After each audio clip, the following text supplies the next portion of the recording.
Estimados amigos, bienvenidos a un programa más de la serie Nuestros Autores.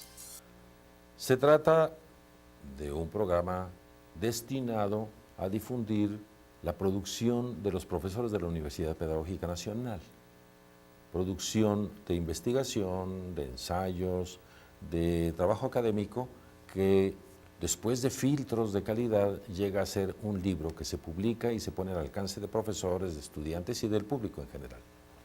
Hoy tenemos el gusto de recibir a la doctora Luz María Garay Cruz.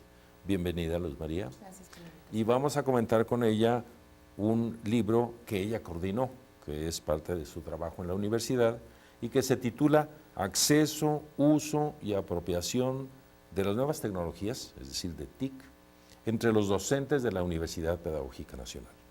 Acceso, uso y apropiación de las nuevas tecnologías. Doctora Luz María Garay, cuéntenos, ¿cómo surge este libro?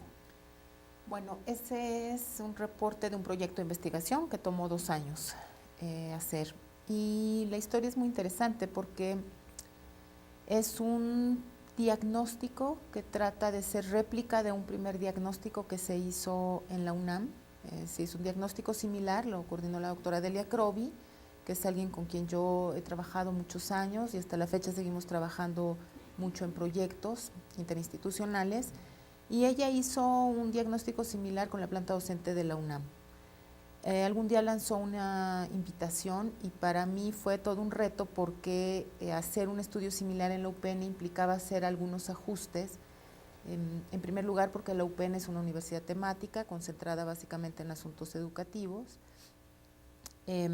y tenemos características que nos hacen muy peculiares. La mayoría, el porcentaje mayor de los docentes somos de tiempo completo, y eso marca también una diferencia clave, y en tamaño, por supuesto, no había punto de comparación.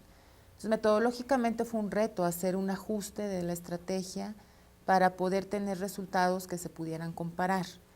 Presenté el proyecto en un concurso interno en la universidad, cuando estuvo los FICA, y bueno, gané financiamiento para poderlo hacer, y una de las cosas que yo comprometí como producto de esa investigación fue justamente hacer un libro. Entonces, esa es la historia del libro y de la investigación, y una cosa que a mí me importa siempre destacar de este trabajo que yo coordiné es que nos ha permitido como universidad hacer o estar presentes en espacios comparativos con otras universidades. Por ejemplo, la doctora Crovi tiene un libro que tiene un nombre muy parecido, pero está centrado en la UNAM. La doctora Blanca Chong, de la Autónoma de Coahuila, replicó el estudio con algunos ajustes también metodológicos y también tiene un libro. Y actualmente el doctor Peñalosa de la Universidad Autónoma Metropolitana Coajimalpa está replicando también el trabajo. Entonces, esto nos ha permitido como grupo, digamos, ir viendo en qué nos parecemos y en qué no a nivel de instituciones de educación superior de cara a estas políticas educativas, ¿no?, que están apostándole mucho por el uso de la tecnología en los sistemas presenciales, pero también para los sistemas a distancia y en línea. Entonces, es un diagnóstico que nos permitió obtener muchos datos, que nos ha dejado medirnos, si es la palabra, y se me ocurre que puede funcionar, compararnos con otras instituciones y detectar muchas de las fortalezas que tenemos, pero también identificar debilidades sobre las que debemos trabajar. Gracias. Déjeme contarle al público algunos antecedentes de estos 2 grandes temas que tocas. Uno, la Universidad Pedagógica Nacional y la naturaleza de su trabajo, donde tú desarrollas estas investigaciones. Y segundo, las tecnologías en la universidad, los antecedentes que tenemos. La Universidad Pedagógica Nacional está cumpliendo 32 años, 33 años, es relativamente joven, y nació precisamente en un momento de crecimiento brusco, grande, de la población estudiantil universitaria en el país. Exacto. Eso exigía formar nuevos profesores para educación básica y media, y formar profesores actualizados. Esa fue la tarea principal de la universidad, y tuvo la oportunidad de crecer con nuevas tecnologías. Estamos aquí en un estudio de televisión de la Universidad Pedagógica Nacional, hay también un estudio de radio, Y estos estudios nacieron con la universidad. Si la universidad viene trabajando con nuevas tecnologías y en particular con educación a distancia desde el principio. Poca gente sabe que llegamos a tener 75,000 alumnos de licenciatura, gracias a estos apoyos y a la red de unidades UPN, más de 70 en todo el país. Hay pues materia de trabajo y la Universidad Pedagógica Nacional también puede ser objeto de estudio. Claro. Y un poco este recuento que acá se está haciendo, yo lo hago en el primer capítulo de la investigación justamente porque era la parte de documentar la trayectoria de la UPN en este asunto del uso de la tecnología. Yo ahí tal vez marcaría una pequeña diferencia, ¿no? que es propia del desarrollo de la tecnología en la educación y para la educación a distancia, ¿no? La UPN es pionera, sin duda, y eso... yo hace muchos años trabajaba en la universidad, el primer trabajo formal que tuve fue justamente en el área de televisión de la UPN, entonces me tocó formar parte del equipo que diseñó y trabajó todo este asunto de los primeros programas vía satélite. De hecho, mi tesis de maestría justamente es la experiencia de la UPN y una vez más, yo veía a la universidad como un objeto de estudio porque era punta de lanza de muchas cosas y pionera en ese terreno en instituciones públicas. La primera que se había lanzado a hacer cosas a nivel satelital, en televisión vía satélite, era el TEC de Monterrey. Pero pública, la primera fue la UPN, incluso antes que la UNAM, en algunos puntos clave y estratégicos. Y entonces, digamos, ha sido natural este desarrollo y en ese primer capítulo a mí me interesaba hacer ese recuento, que viera el público que esté interesado en estos asuntos de cómo se ha ido incorporando el recurso mediático y el recurso tecnológico a las universidades, que tenga la historia de la UPN. Y fue muy rico porque con un equipo de investigación que yo integré, pudimos hacer una búsqueda muy cuidadosa de documentos, de gacetas, de informes de los rectores, de, en fin, entrevistas y todo eso para reconstruir esta historia de cómo la UPN ha ido desarrollando y cómo ahora ha transitado el asunto de la educación en línea, digamos, en el recuento histórico, ¿no? Que me parece que es muy importante que el público que ahora nos ve lo sepa. Somos una universidad que tiene una trayectoria muy fuerte en el terreno de la educación a distancia. Y que se convirtió muy pronto en un nuevo campo de formación. Necesitábamos profesorado formado para trabajar con las tecnologías. Exacto. Ya lo hemos comentado en otro momento, las nuevas tecnologías parecen maravillosas, impresionan, las computadoras se han convertido ya en parte de la vida cotidiana, están en las casas, en los negocios, en el gobierno, la relación de las personas entre sí, la comunicación, las redes, en fin, relativamente en poco tiempo se convirtieron en presencia extensa y afectan a todos, aún a los que no tienen computadora. Y necesitábamos profesores. Primero, los profesores de la universidad. Y en este caso, estás investigando el acceso, el uso y la apropiación de estas tecnologías entre el profesorado. ¿Qué es lo que encontraron? Encontramos cosas bastante interesantes. Por ejemplo, en la primera categoría, que es el acceso, que para el público que nos está observando, por acceso de manera muy sencilla, pensamos en dos cosas, es tener equipo, o sea, tener computadora y tener conectividad, o sea, acceso a internet. Y hay una serie de indicadores que se elaboran para ver qué tan bueno o malo estamos, digamos, nuestro nivel de acceso. Una cosa que encontramos en la UPN es que tenemos bien cubierto el acceso, es decir, la mayoría de los profesores, ahí hay una parte del trabajo que fue muy cuantitativa, se aplicó un cuestionario, cumplimos con toda la parte estadística para que el trabajo fuera serio y tuviera validez académica, y encontramos que un porcentaje muy alto de los maestros tenemos acceso a equipos de cómputo. Tenemos un buen nivel de conectividad, tenemos un buen sistema de soporte de redes y lo complementa. Esos datos nos surgieron con el cuestionario, la parte cuantitativa. Hay un segundo capítulo en donde hicimos un trabajo cualitativo, en donde se hicieron entrevistas muy puntuales a profesores. ¿Cómo llegamos a esas entrevistas? A partir de los cuestionarios, un aporte de mi proyecto, digamos, que no tiene el de las otras colegas, es que yo me lancé, con el equipo de trabajo, por supuesto que estuve, a perfilar el tipo de usuario que tenemos en la UPN. Entonces, para poder explicar realmente qué era lo que estaba sucediendo. Entonces sucede lo que nos imaginamos que puede suceder, pero ahora tengo dato para probarlo. Y tenemos usuarios expertísimos, que son capaces de diseñar cursos en línea, hacer materiales digitales, que su vida académica puede ser totalmente en el terreno digital. Por vida académica acá entendimos las 3 funciones sustantivas: docencia, investigación y difusión.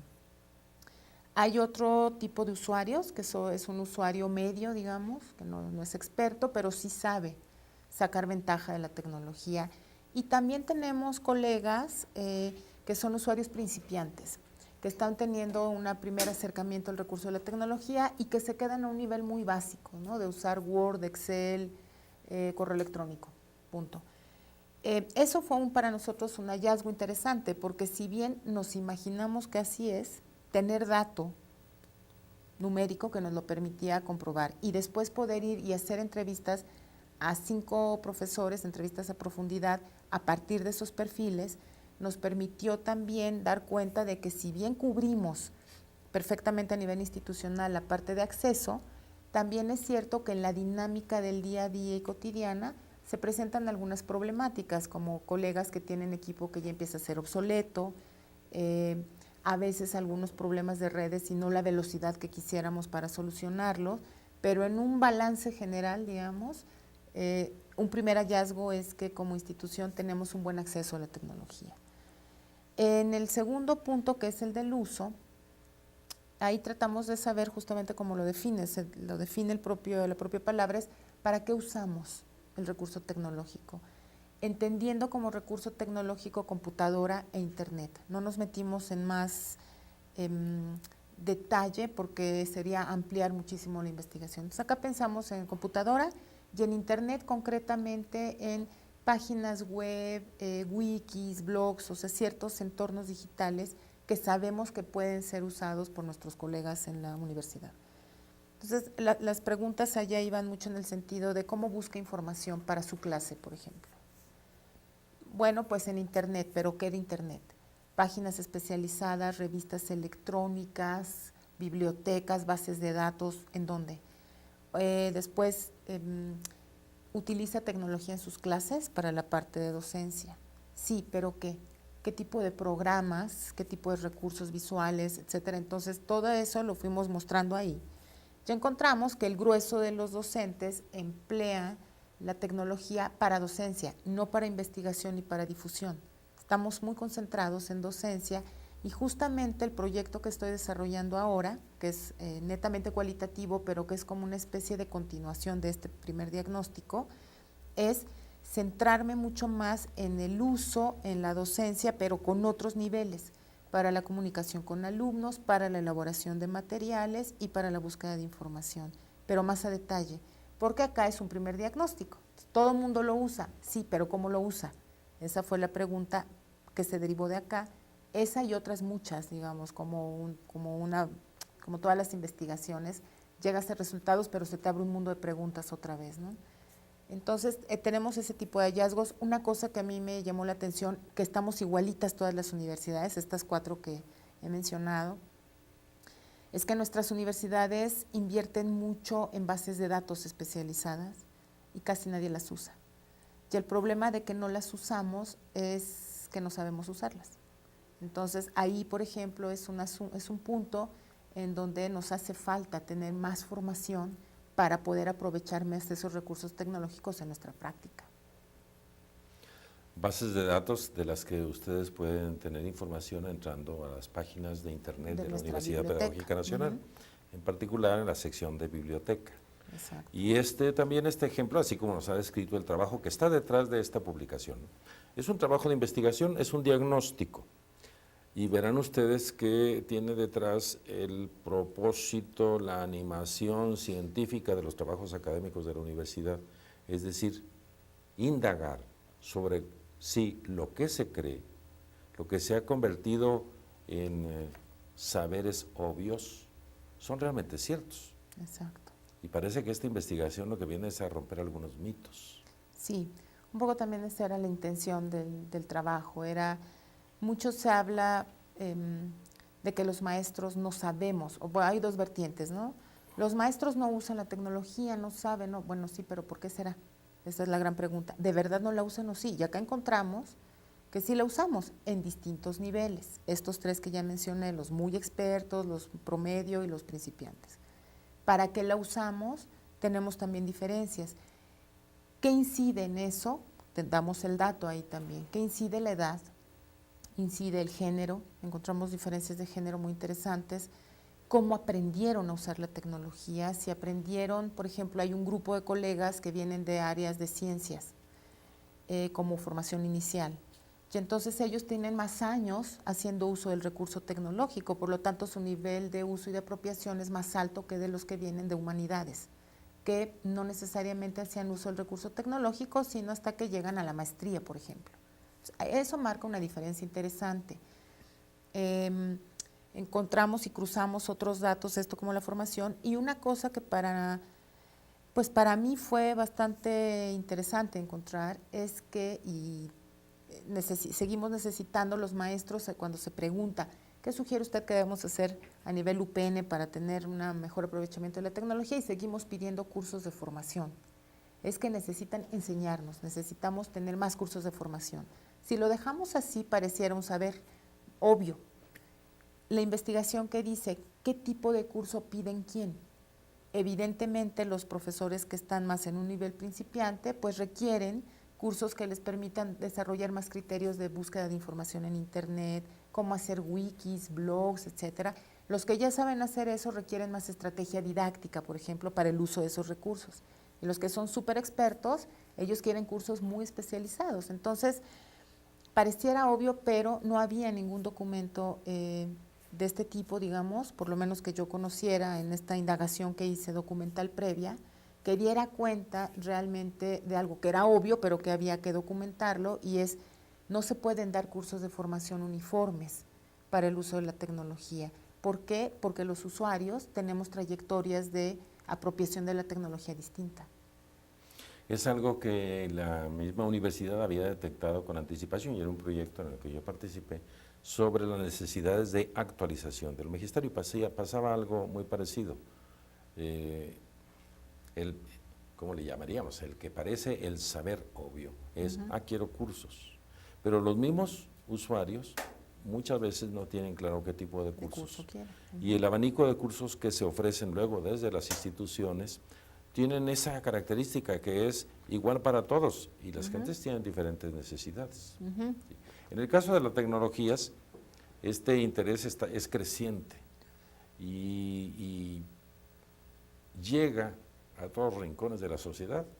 Es un interés muy fuerte en las familias que tienen chicos en educación básica, en primaria, en secundaria, y que tienen esta presión, una presión para los chicos, pero una presión también ejercen los mismos estudiantes hacia los padres.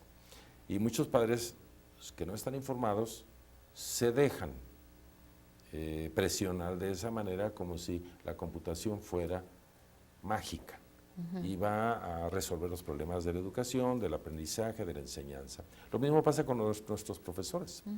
Necesitamos investigar. Exacto. Ese es el trabajo de la investigación académica y es lo que van a ver ustedes aquí en este libro, acceso a uso y apropiación de tecnologías entre los docentes de la Universidad Pedagógica Nacional, que no, en realidad, no es un libro que solo sea de utilidad para la Universidad Pedagógica, sino que esa es la muestra. Exacto. Ese es el objeto de estudio, pero lo que ustedes encontraron es válido para extenderlo a otras, no solamente instituciones universitarias, sino de todo tipo.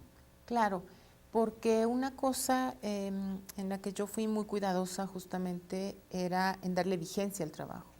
Es decir, es un trabajo que tiene una vigencia muy larga, porque las problemáticas que nosotros presentamos aquí son problemáticas que se siguen viviendo no solamente en la educación superior, sino en la educación básica y en la educación media. Y es qué hacen los maestros con la tecnología, qué saben y qué no saben y qué necesitan saber, ¿no? Y el primer rubro a cubrir es el acceso. Y por ejemplo, ahí pensemos en un contexto que todos estamos viendo ahora, ¿no? Y es cómo en las universidades, en las instituciones de educación, pues se habla mucho ya de los programas en línea. Está muy bien. Y quieren que muchos de los profesores transiten a los sistemas de educación en línea. Sí, bueno, pero la primera cosa que hay que saber ahí es esos profesores en dónde van a trabajar, en computadores en su casa o la universidad. Es un primer dato que es que debe de tenerse para poder entonces después lanzarse a hacer este tipo de programas. Luego, ¿qué les voy a enseñar a esos maestros? ¿Qué necesitan saber para poder entrar en este mundo de la educación en línea? Necesito diagnosticar. Entonces, eso no solamente pasa en la UPN, pasa en el país. Actualmente hay un grupo de colegas que están muy interesados en que podamos continuar otro comparativo de la Autónoma de Sinaloa, porque ellos están empezando a hacer este tipo de diagnóstico. Entonces, es un asunto creciente y me parece que la investigación que se hizo aquí en la universidad tiene como esa doble dimensión. Es un documento que internamente nos ha sido muy útil porque es una radiografía, digamos, de qué está pasando con la tecnología y nuestros maestros acá, con datos. O sea, no es ensayo, no es buenas ideas, son datos que se obtuvieron de un proceso muy riguroso de trabajo, ¿no? De aplicación de cuestionarios, entrevistas, cruces con los otros equipos de investigación con quienes nos lanzamos a los comparativos y demás. Hay dato que dice lo que está pasando. Y la parte cualitativa que deja que hablen los actores, incluso el título del capítulo fue así, o sea, es los actores hablan. ¿Cómo perciben los maestros realmente la tecnología? ¿Les gusta o no? Ya encontramos que hay colegas que no les gusta y se vale, porque su práctica docente descansa en otra cosa. Pero ¿qué pasa con aquellos que sí quieren hacer uso del recurso, pero no tienen mucha idea? Pues necesitan apoyo institucional y de formación. Un hallazgo que encontramos en este trabajo y que nos permite hablar de lo que pasa a nivel sociedad, es que la mayoría, un porcentaje muy alto de los profesores no han tomado cursos formales de computación y mucho menos de uso de Internet. Han aprendido a partir de la experimentación y por pares. Y siempre, nunca falta el maestro que sabe un poco más y le enseña. O aquellos que ya tienen hijos, adolescentes, jóvenes, son los hijos los que les han enseñado, pero difícilmente van a cursos formales. Esa pregunta sigue ahí, ¿por qué no van a cursos formales? No lo sabemos, o sea, esa se quedó ahí sin responder, ¿no? Pero es interesante porque lo mismo pasa con las otras universidades, por ejemplo. Hay muchas respuestas, hay muchas preguntas hacia esa investigación.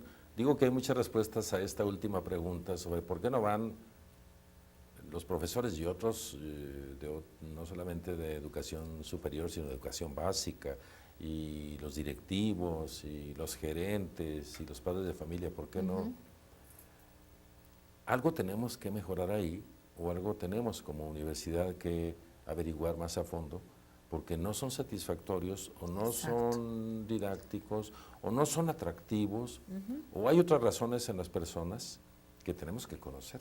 Para eso es la investigación y trabajos como este que coordinó Luz María Garay, acceso y uso y apropiación de las tecnologías, nos van a ayudar a comprender y a armar mejor las preguntas para la investigación que sigue. Quiero mencionar que en este equipo que coordina Luz María Garay trabajan varios profesores, entre ellos Rebeca Berridi Ramírez, Ruth Briones Fragoso, Diana Oralia García Díaz, Mariana Martínez Arechiga, Eurídice Sosa Peinado. Son puras mujeres. Sí. Por eso decía yo, esto es nuestras autoras. Sí. Y que has mencionado varias veces ubicarnos también como institución, no solamente en la investigación académica y científica, sino ha permitido ubicar a la universidad. Eso es conveniente para la planeación del trabajo de la universidad, tanto de profesores como de la gestión, el gobierno de la universidad. Pero también es interesante para conocer para el alumnado y para el gran público, ¿dónde está la UPN? Claro, yo creo que este trabajo sí permite conocer cosas de la UPN, insisto, tiene esta doble dimensión, permite institucionalmente tener este dato para tomar decisiones, pero para alguien que no es de la universidad le permite saber primero esta trayectoria histórica de la UPN en el escenario de la educación y el uso de los medios para la educación a distancia, etcétera, y también conocer las políticas educativas actuales en este terreno, porque hacemos se hizo un recuento también de en dónde estamos situados ahí, y deja ver cuáles son las necesidades de los docentes, y me gusta cómo acá se mencionó, tú lo mencionabas muy bien, y es, bueno, acá los sujetos de estudio fueron los maestros de la UPN, pero el tema es un tema que está en la discusión y hay otras universidades haciéndolo. Entonces, para alguien fuera de la universidad va a aprender, tal vez no, pero sí va a conocer mucho de nuestra planta docente, cómo estamos conformados, cómo percibimos la tecnología.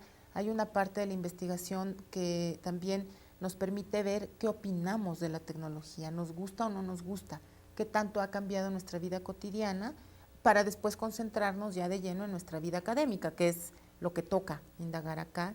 Pero y me parece que el cierre que hicimos en este trabajo es un cierre que abre otra vez preguntas. De hecho, la investigación que estoy desarrollando ahora, decía hace un momento, es como una línea de continuación, y unos de los actores que se quedaron sin voz en este libro fueron los estudiantes. Entonces, ahora ya tengo incluso trabajo de campo, hice grupos focales con estudiantes ya, para saber ahora ellos, porque ahí hay más mitos todavía que con los maestros. Muchas gracias, doctora Luz María Garay Cruz. Esperamos con mucho interés este nuevo trabajo y esta nueva línea de investigación ahora relacionada con el uso y apropiación por parte de los estudiantes. Y esa es parte de la investigación científica, la investigación pedagógica que desarrolla la Universidad Pedagógica Nacional y que ustedes sabrán más visitándonos en este espacio, nuestros autores de la televisión digital de la Universidad Pedagógica Nacional. Muchas gracias.